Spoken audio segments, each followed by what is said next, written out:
حالات کا رونا رونے سے اچھا ہے ہم حالات کا روئیں کہ وہاں پر کیا ہوگا، اب کیا ہوگا، اب کیا ہوگا۔ یہاں کہیں کچھ نہیں ہوگا، جو ہمارے ہاتھوں نے کمائے ہیں وہی ہوگا، جو ہم نے بیج بوئے ہیں وہی ہوگا۔ یہ بات یاد رکھیے گا کہ پورا کا پورا ودھان سبھا یا سانسد بھون اگر پورا کا پورا کلمہ گو سے بھر بھی جائے نا، تب بھی حالات اچھے نہیں ہوں گے۔ ہاں، یہ تمام تر چیزیں اللہ تبارک و تعالیٰ نے طے کر دی ہوتی ہیں، اسی کے حساب سے سب چل رہا ہوتا ہے۔ آج پڑوسی ملکوں کے حالات بھی دیکھ لیں، کہیں مسجدوں میں تماشا ہو جاتا ہے، کہیں مدرسوں میں تماشا ہو جاتا ہے، ہو رہا ہے تماشا، وہاں تو کلمہ گو لوگ ہیں نا، پھر کیسا کیوں ہو رہا ہے؟ کیوں؟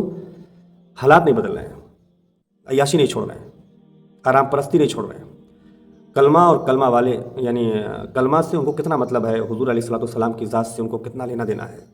ان کا ایمان 2 کوڑی کا ہے، 2 کوڑی کا، اس لیے پورا کا پورا ان کا سنسد ہو چاہے ودھان سبھا ہو، سب کلمہ گو سے بھرا ہوا، اس کے بعد بھی ان کے حالات اچھے نہیں ہیں، بگڑتے ہیں، بگڑتے ہی جا رہے ہیں اور بگڑ ہی جائیں گے۔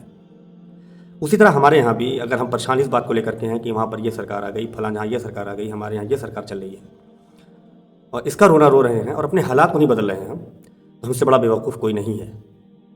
ہم کو اپنے حالات کو بدلنا ہوگا نا پہلے، کہ ہم غلط کاموں کو چھوڑ نہیں رہے ہیں، جھوٹ بولنا چھوڑ نہیں رہے ہیں، فساد بند نہیں کر رہے ہیں، پڑوسی کو تکلیف دینا چھوڑ نہیں رہے ہیں، عیاشی چھوڑ نہیں رہے ہیں، غلط کاموں کو ترک کر نہیں رہے ہیں، اور پھر بھروسہ لگائے ہوئے ہیں کہ وہ فلاں سرکار آئے گی تو یہ ٹھیک ہو جائے گا۔ کچھ ٹھیک نہیں ہوگا، یاد رکھیے گا، کچھ ٹھیک نہیں ہوگا۔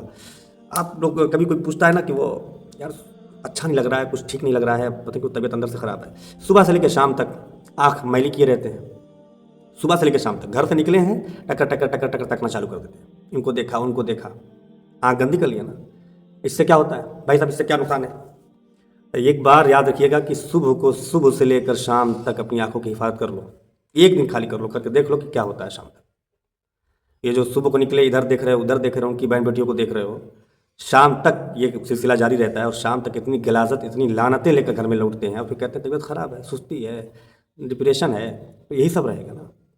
مستقبل کے بھی حالات آپ کے عملوں کے ذریعے طے کر دیے جاتے ہیں کہ آپ کے ساتھ کیا ہونے والا ہے۔ ایمان کیسا ہونا چاہیے، بلندی کیسی ہونی چاہیے۔ چٹان ہمارے صحابہ کرام، حضور صلی اللہ علیہ وسلم کے صحابہ کا ایمان جو تھا نا، پہاڑ سے بڑا ایمان تھا ان کا۔ حضرت برہ بن مالک کا واقعہ یاد کریے کہ جنگ یمامہ جو ہے وہ تھوڑا سا مشکل میں چل رہی تھی، فتح نہیں ہو پا رہی تھی۔ آپ نے کہا یار مجھے کام کرو، تم لوگ ڈھال پہ بٹھال کر کے مجھے پھینک دو، اس قلعے کے اندر پھینک دو، میں جا کے دروازہ کھول دوں گا۔ وہ کافروں نے اندر سے جو دروازے بند کر لیے تھے، اور ادھر سے مسلمانوں کو بڑی دقت ہو رہی تھی اس جنگ کو فتح کرنے میں، بہت مشکل آ رہی تھی۔ انہوں نے وہی کہا کہ یار کام کرو، مجھ کو اٹھا کے پھینک دو اندر، میں جا کے دروازہ کھول دوں گا۔ اندر 80,000 کا لشکر موجود ہے، مسلمہ کذاب کے حمایتیوں کا، جو 80,000 لشکر جو اندر موجود ہے، اور آپ کو ان لوگوں نے پھینک دیا، ڈھال پہ بٹھایا اور بٹھا کر کے لکا دیا، اور آپ اس پار چلے بھی گئے۔ 80,000 لشکر اگر صرف تلوار صرف ایسے کر دیتا نا، تو حضرت برہ بن مالک جو تھے یہ ٹکڑوں میں کٹ جاتے، ٹکڑوں میں۔ 80 نہیں، میں کہہ رہا ہوں 500 1000 لوگ خالی جو ہے نا، تلوار کو اپنی ایسے کر دیے ہوتے نا، تو برہ بن مالک جب اس پہ گرتے نا تو ٹکڑوں میں کٹ جاتے۔ مگر ایسا کیوں نہیں معلوم ہے؟ وہ جب پھینکا گیا نا، اللہ نے ان غیر قوموں کے اندر اتنا روب ڈال دیا تھا نا، جب یہ اوپر سے نیچے آ رہے ہیں، اللہ وہ رسول اللہ صلی اللہ علیہ وسلم کوئی شیر آ رہا ہو، ہیبت خوف سب کے سب سہم گئے، اور آپ اترے ہیں اور دروازہ کھول دیا ہے اور جنگ فتح ہو گئی۔ 80 سے زائد جو ہے زخم آپ کے جسم پر موجود تھے۔ تو یہ اس طرح کا جب ایمان ہو جائے گا مضبوط، آنکھیں پاک ہو جائیں، کان پاک ہو جائے، زبان پاک ہو جائے، من پاک ہو جائے نا، تو غیر قومیں ویسے ہی آپ سے لرز جائیں گی۔ آپ کے چہرہ دیکھنے کو ان کے اندر طاقت نہیں ہوگی۔ ہمارا کردار اتنا پاک اگر ہو گیا تو ہم سے وہ پھر خوف، ہمارے روب کے ذریعے اللہ تبارک و تعالیٰ نے اپنے محبوب کی جو مدد کی نا، 6 مہینہ، کبھی سال بھر، کہیں 30 دن، اس طرح سے آپ صلی اللہ تعالیٰ علیہ وسلم کا روب آگے چلتا تھا۔ آپ کا روب غیر قوموں کے اندر اتنا زیادہ تھا، آپ کے صحابہ کا نا، کہ وہ کانپتے تھے آپ کے نام سے۔ کیوں؟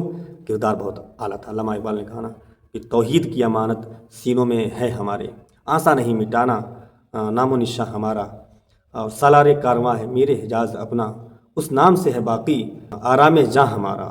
تو یہ باتیں یاد رکھیے، ہم نے اپنا ایمان کتنا مضبوط کرنا ہے، اس بات کی فکر میں ہمیں لگے رہنا، اور لگنا پڑے گا، اپنے آپ کو پاک کرنا ہے، من کو پاک کرنا ہے۔ سرکاریں آتی جاتی رہیں گی، اس کا ٹینشن نہیں ہے۔